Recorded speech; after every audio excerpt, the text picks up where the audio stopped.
Salut à tous et bienvenue dans cette nouvelle série de vidéos, comment commencer Warhammer 40 000. Cette série de vidéos a vocation à être pérenne dans le temps, on va donc pas ici se focaliser sur les règles très spécifiques de toutes les unités puisqu'elles pourraient être amenées à changer, mais on peut comprendre que se lancer dans Warhammer 40 000, ça peut faire peur. Déjà parce que les figurines coûtent relativement cher, qu'on va devoir les monter, donc faire parfois des choix au niveau des armes, que ces choix peuvent parfois sembler indélébiles, et donc je tenais, avec cette série de vidéos, rassurer les gens dans les choix qu'ils vont faire dépendamment des différentes armées. Aujourd'hui, on va donc commencer Warhammer 40 000 avec l'Adeptus Custodes.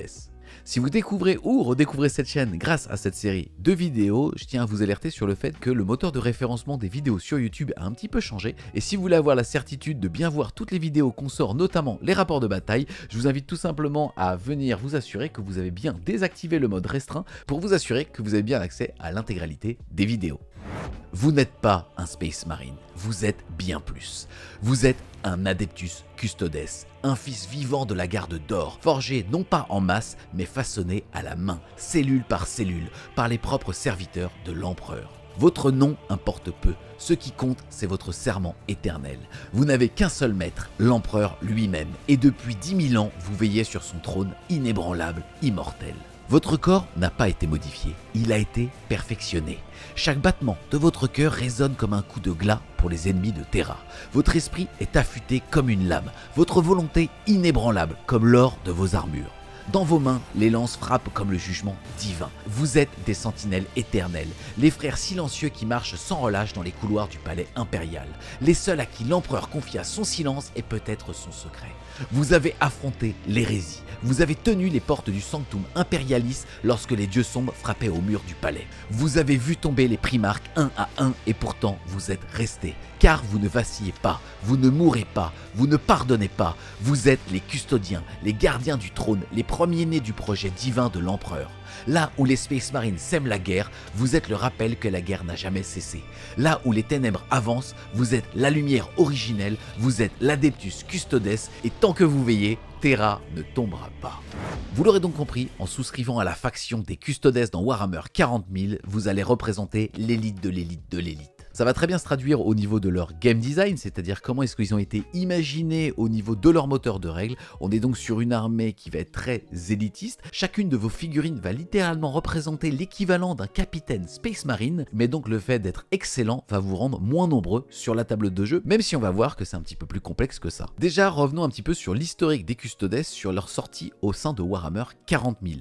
La première fois qu'on a vu un Custodes au 41e millénaire, c'était en 2015 avec uniquement des Custodian Guard. Derrière, Game Workshop a réellement sorti un codex pour cette armée en 2018 lors de la 8e édition. À ce moment-là, la gamme était divisée en deux parties. La gamme plastique qui était présente dans le livre d'armée et la gamme résine via Forge World, aujourd'hui appelée Kit Expert au sein de leur site, mais ça on en reparlera dans quelques minutes. L'ADN des Custodes a donc toujours été une armée ultra élitiste. Chacune de vos figurines va coûter relativement cher. Elle va être très bonne dans sa fiabilité pour faire des dégâts et aussi sur son tanking, c'est-à-dire sa capacité à emmagasiner beaucoup de dégâts avant de mourir. Ces capacités martiales et d'arsenal vont avoir un prix, ça veut donc dire que vous allez systématiquement être en sous-nombre. Pas complètement, puisque Game Workshop a rendu le game design très intéressant au niveau des alliés des Custodes, c'est-à-dire les Sœurs du Silence. J'ai dit alliés, mais elles font réellement partie prenante aussi bien du livre d'armée que des gameplays qui vont être proposés édition après édition. Je reviendrai sur les différents types d'unités quand on s'attaquera aux listes d'achat. Ensuite, maintenant pour parler un petit peu du modélisme, et est-ce que les Custodes sont une bonne armée, soit comme première armée dans Warhammer 40 000 dans notre hobby, c'est-à-dire dans notre passion, ou alors tout simplement en tant que deuxième armée par exemple. Les Custodes sont d'une échelle supérieure à ceux des Space Marines, même des Primaris, donc c'est très facile de se lancer. On est sur des kits qui, sauf à part les Custodian Guard, qui eux datent de 2015, en réalité datent de 2018, et donc sont parmi ce qui se fait de mieux en termes d'injection plastique. On va en plus de ça retrouver différents effets de matière, à savoir des visages, mais qu'on n'est pas obligé d'avoir puisqu'on peut casquer tous nos Space Marines, donc pour la plupart des armures qu'on va pouvoir faire soit avec du doré, soit avec d'autres effets de matière, et aussi des drapés pour pouvoir aussi se faire plaisir avec notamment des tissus. D'un point de vue purement modélisme, on va donc retrouver deux facettes. La première, c'est qu'on peut aisément commencer la collection sans avoir peur que la plupart des figurines soient refaites, sauf pour les Custodian Guard, mais le fait est qu'on va voir tout à l'heure qu'il y a des moyens de les avoir à moindre coût, et aussi le fait de se dire qu'en termes de modélisme, c'est une armée qui va être très accessible, mais qui va aussi pouvoir vous amener très loin dans votre pratique de la peinture. Soit vous pouvez tout simplement peindre littéralement à la bombe métallique, soit au contraire faire des effets de matière qui ne soient pas du tout métalliques. Donc pour la partie modélisme, c'est vraiment une armée qu'on va conseiller aux débutants ou aux personnes expérimentées. Ensuite, pour revenir sur leur gameplay, c'est aussi une armée qu'on va vraiment pouvoir conseiller aux débutants, avec quand même comme particularité le fait de pouvoir potentiellement créer de la frustration si vous jouez contre des débutants. Parce que comme vous allez très bien toucher et très bien tanker, ça peut vite être frustrant pour votre adversaire, puisque vous finalement vous allez vous reposer sur les statistiques et les probabilités, là où vos adversaires eux vont devoir faire des choix qui vont être beaucoup plus pénalisants au niveau de leur géométrie, c'est-à-dire au niveau avancé de Warhammer 40 000. Néanmoins, c'est aussi une armée qui va proposer ce qu'on appelle un skill cap assez élevé, c'est-à-dire une capacité à récompenser les choix stratégiques d'un joueur qui fera la différence entre un bon et un mauvais praticien de notre passion. Petite précision, au niveau du lore, faut savoir que les Custodes étaient déjà présents au moment de la genèse de Warhammer 40 000 pour 41e millénaire, mais en réalité toute la fracture de cet univers est arrivée au 30e millénaire. On a fait une vidéo pour expliquer la genèse de Warhammer 40 000, je vous mettrai le lien juste ici.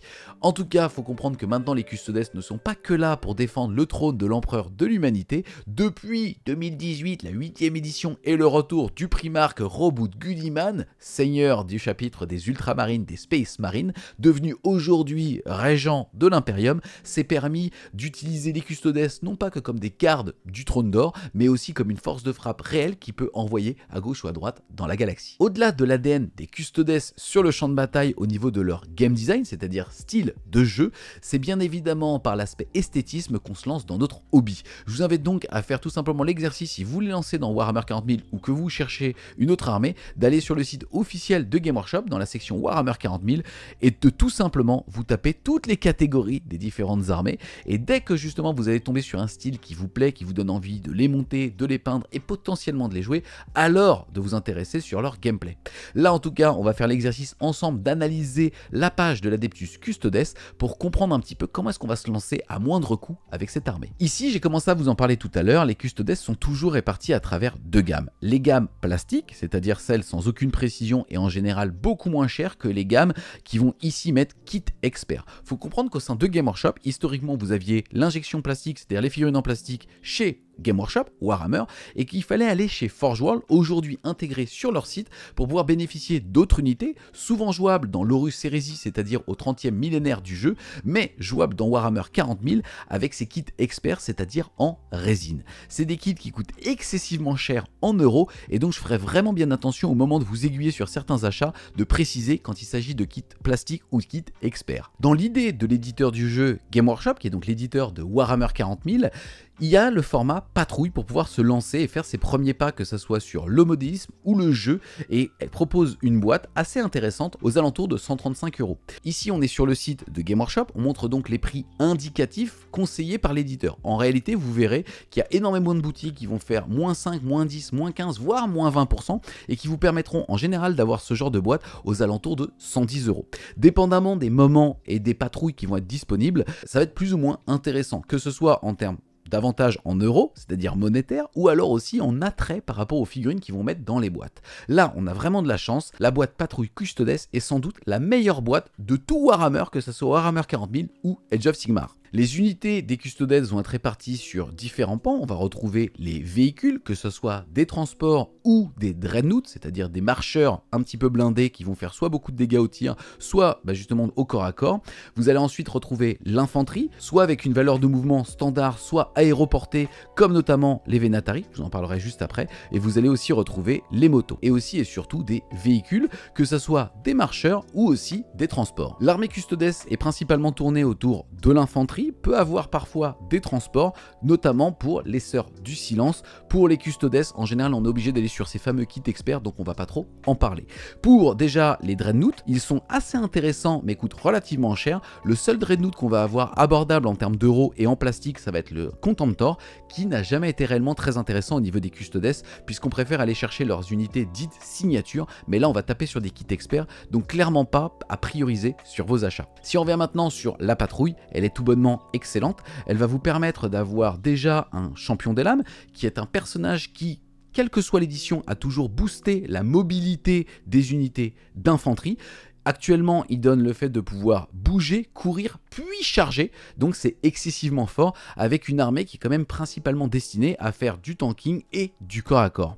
Ensuite, on va retrouver une unité de 3 custodiens à la russe, ce sont la version Terminator des Custodes, donc l'élite au sein de l'élite. On va vraiment être sur des figurines qui vont être excessivement forts, très tanky, apportant aussi une forme de bonne projection puisqu'ils peuvent être mis en frappe en profondeur, quelles que soient les éditions. Toutes les armures à la russe, c'est-à-dire Terminator, ont la capacité de pouvoir ne pas être déployées au début de vos parties, mais arriver en général à 9 pouces de toute unité ennemie. Ensuite, on va retrouver ce qui normalement fait la colonne vertébrale des Custodes avec les gardes custodiens. Pour le coup, ici, c'est aussi un des plus vieux kits de la gamme, puisque quand je vous en parlais tout à l'heure, c'est ceux qui étaient sortis en 2015. Est-ce qu'ils vont être refaits? Je sais pas. Maintenant, en tout cas, je trouve que le kit est toujours très joli. Vous avez deux façons de les assembler, soit avec des lances pour pouvoir taper un petit peu plus fort, soit avec des boucliers et une lame pour pouvoir mieux tanker, c'est-à-dire résister un petit peu plus longtemps. Globalement, vous allez voir que vous allez pouvoir les mixer, c'est-à-dire au sein d'un pack de 3, 4, 5 figurines, mettre autant de lances que de boucliers si vous le souhaitez. Maintenant, moi je vous recommande sur les 5 de la boîte de base de faire 3 et 2, vraiment dans la configuration que vous le voulez, soit 3 lames sentinelles bouclier et 2 lances, soit l'inverse. Je compléterai cette réponse dans quelques secondes. Ensuite, on va retrouver dans la boîte 5 veilleurs custodiens. On n'est pas au niveau de l'élite dans l'élite comme les Alarus, on est vraiment sur un entre-deux, mais on est aujourd'hui en tout cas sur une des meilleures unités même du jeu avec les veilleurs. Ce sont ceux avec les toges. Vous allez pouvoir choisir au niveau de leur équipement soit des lances, soit des haches. Faut savoir que les haches vont taper plus fort mais vont avoir un peu plus de mal à rentrer dans l'armure, là où les lances, eux, ça va être l'inverse. Je reviens un petit peu sur cette notion qui fait peur aux gens qui se lancent dans Warhammer 40 000, c'est la notion de WYSIWYG. C'est un terme qui peut paraître un petit peu barbare, qui est l'acronyme de What You See is What You Get. Le fait de s'imposer de devoir jouer les vraies figurines sur le champ de bataille qui représentent aussi leurs règles, c'est-à-dire de réellement équiper une arme spécifique quand on décide de la jouer. Là, je vous arrête tout de suite. Déjà, faut arrêter avec ces mythes-là. Globalement, les gens sont très tolérants. Dans tous les tournois, vous avez le droit d'y aller avec des unités à partir du moment où elles sont lisibles et compréhensibles par votre adversaire. Vous n'avez clairement pas l'obligation de jouer les figurines officielles. Vous pouvez très bien aller du côté de ce qu'on appelle des proxys ou count-as, c'est-à-dire des gammes alternatives parfois moins chères tant que ça représente un guerrier d'élite avec une bonne arme. Au niveau ensuite de comment vous allez assembler vos kits, que ce soit lance ou hache, ce qu'on va surtout demander aux gens, c'est que ça soit facile pour les adversaires ou partenaires de jeu de comprendre l'équipement.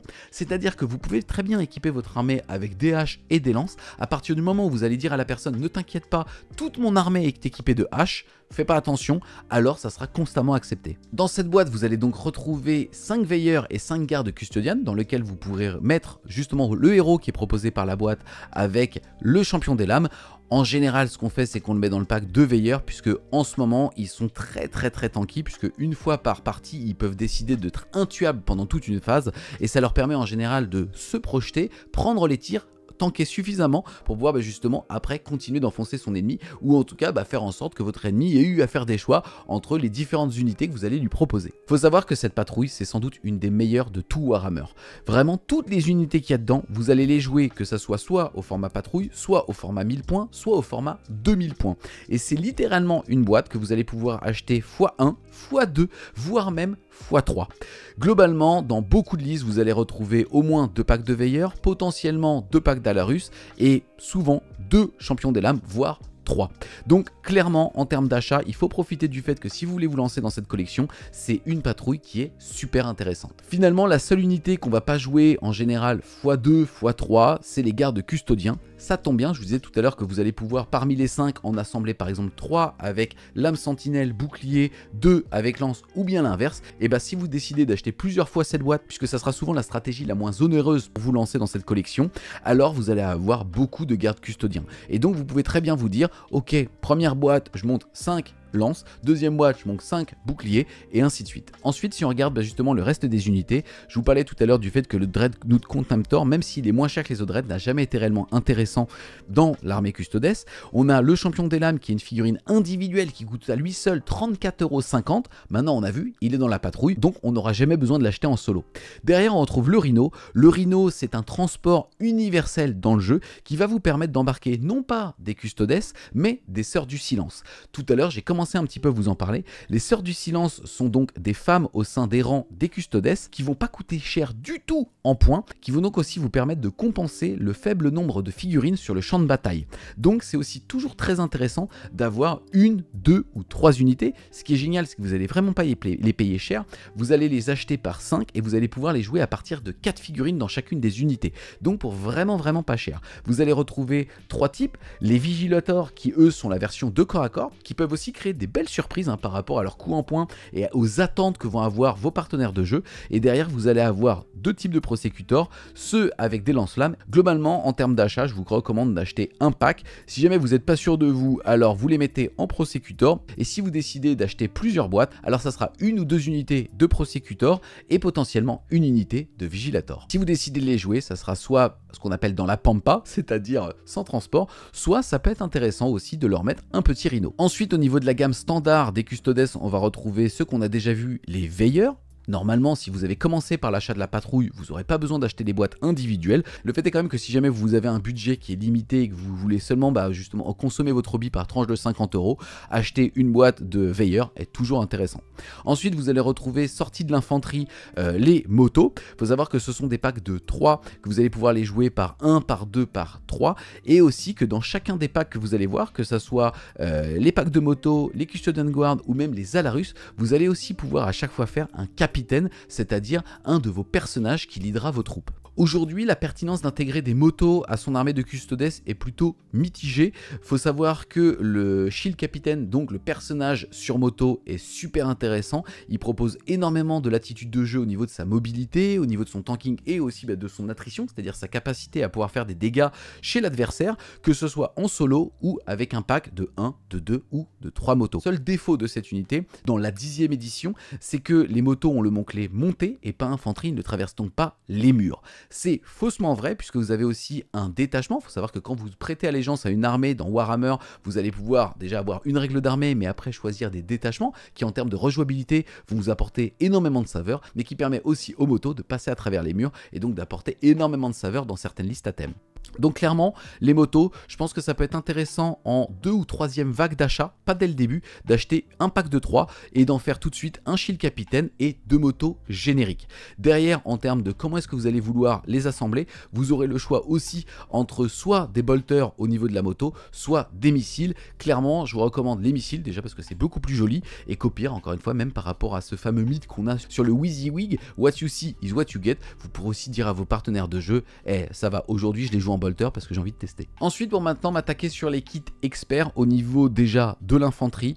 Clairement, pour moi, ne mettez pas votre argent là-dedans, c'est beaucoup trop cher, c'est de la résine, c'est beaucoup moins sympathique à travailler que le plastique, et même en termes d'attrait de jeu et de stratégie, ça va proposer que peu de valeur. La seule unité qui va me donner tort, c'est ce qu'on appelle les Venatari. Là, c'est 65 € prix Game Workshop les 3, mais ce sont des nouveaux kits en résine qui sont assez jolis, et surtout qui vont vous apporter énormément de choses en termes de stratégie, puisque c'est une unité de type infanterie, mais qui bouge beaucoup plus vite. Vous pourrez les assembler et les jouer soit avec pistolet bouclier, ou lance. Là, ça va dépendre des éditions, donc faites-le surtout par rapport à l'esthétisme que vous choisirez. Ensuite, si on passe du côté des véhicules, là, même si c'est des kits experts et qu'on les déconseille, on est vraiment sur des très belles figurines qui ont un vrai intérêt en jeu. Vous allez avoir 2 types de Dreadnought, le Galatus qui va être un dueliste de corps à corps. Ensuite, on va retrouver l'Achillus qui lui va permettre de bouger un petit peu plus vite et aussi de tirer. Et enfin, vous allez avoir la version lourde qui va être le Télémon que vous allez pouvoir équiper un petit peu comme vous le voulez. Et enfin, au niveau des autres véhicules non marcheurs, vous allez retrouver 2 types. Le Land Raider qui est là pour le coup du plastique. très peu joué en Custodes, ou alors les différents chars comme notamment le Galadus qui lui va être une très bonne entrée. J'attire votre attention que ces kits experts coûtent relativement cher, donc à ne pas acheter dès vos premiers achats de Custodes. Je dirais plutôt que ça va arriver un petit peu près sur votre troisième vague d'achat, quand vous serez soit sur du passage de 1500 à 2000 points, soit que vous aurez déjà 2000 points de figurines plastiques et que vous aurez envie de vous faire plaisir avec, je sais pas, un anniversaire ou une petite promotion et l'envie de vous faire kiffer. Pour finir, je vais aussi vous parler du livre d'armée, ce qu'on appelle à Warhammer le Codex. C'est un livre qui est proposé aux alentours de 50 €. On est sur quelque chose d'assez critiquable par rapport à son prix, surtout qu'on le sait, Game Workshop modifie parfois ses règles de façon digitale, que ce soit sur les facs du site Warhammer Community ou alors sur l'application mobile de Warhammer 40 000. Globalement, le Codex Custodes a été beaucoup modifié dans cette 10e édition. Maintenant, on n'achète pas nécessairement un livre d'armée pour ça. Là, on va être sur un livre d'un peu plus de 110 pages qui va vous permettre de vous imprégner de cette armée, que ce soit au niveau de son histoire, au niveau de son modélisme avec des très belles photos de tables de jeu et aussi avec beaucoup d'illustrations qui vont représenter la propriété intellectuelle de l'univers de Game Workshop avec les Custodes. Pour moi, on est à peu près à 2/3 des éditions de Game Warhammer 40 000 qui en général durent à peu près 3 ans. À partir du moment où on est à 2 années sur 3 d'une édition, je partirais plutôt sur le marché de l'occasion, même si je vous en parlais dans quelques minutes. Là, c'est surtout, si c'est votre première armée, allez-y les yeux fermés. Pourquoi? Parce qu'en fait, ça va vous permettre de vous projeter dans l'univers. C'est un livre que vous allez lire honnêtement une bonne vingtaine de fois, que ça soit sur les profils, les histoires ou le fait tout simplement de rêver en regardant les photos. C'est vraiment ce qui va faire que vous allez vous imprégner de l'univers et jeter votre dévolu réel sur cette armée comme un bon vieux fanboy. Et enfin, ça me permet de faire la transition aussi avec le marché de l'occasion. Il faut savoir que les Custodes sont donc une armée qui sont sorties entre 2015 et 2018. C'est une armée qui a toujours été relativement bonne dans Warhammer 40 000, donc assez populaire. Et n'hésitez pas aussi à passer par le marché de l'occasion. Il y a toujours des affaires à faire. Pour ce faire, bien évidemment, vous connaissez tous, j'imagine, eBay, Le Bon Coin, et vous avez aussi certains groupes Facebook comme le marché de la figurine qui vous permettent de passer sur des belles occasions. Les amis, j'ai fait le tour de la présentation de la faction des Custodes pour Warhammer 40 000 avec pas mal de conseils pour se lancer soit en tant que première armée, soit en tant que deuxième armée. Vous l'aurez compris, si jamais vous avez jeté votre dévolu sur ces hommes en or, vous pouvez y aller les yeux fermés. Que ce soit au niveau de ce qu'on appelle du game design, c'est-à-dire de la profondeur de jeu qui a été faite par l'éditeur, c'est génial. Au niveau aussi de la marge de progression et de la facilité de prise en main, on est sans doute sur une des meilleures armées de tout Warhammer 40 000. Et en termes de modélisme, si vous voulez rentrer par la peinture, c'est aussi une armée qui est super belle. Et je l'ai peut-être pas dit, mais c'est aussi l'armée d'Henri Cavill. Donc voilà, j'espère que ces conseils vous auront plu. Si c'est le cas, n'hésitez pas à mettre un gros pouce bleu dessus, à mettre en commentaire ce que vous en avez pensé et surtout, si jamais vous avez des conseils en tant que joueur Custodes, n'hésitez pas à le dire et à aller liker les commentaires que vous avez trouvés les plus pertinents. Ça va nous permettre aussi de faire évoluer ces vidéos au fur et à mesure des âges pour que dès que quelqu'un veut rentrer dans notre passion, on puisse l'accueillir à bras ouverts. N'hésitez pas aussi à supporter la chaîne en passant sur le Tipeee, je vous mettrai le lien en description et moi je vous dis à plus les Wargamers.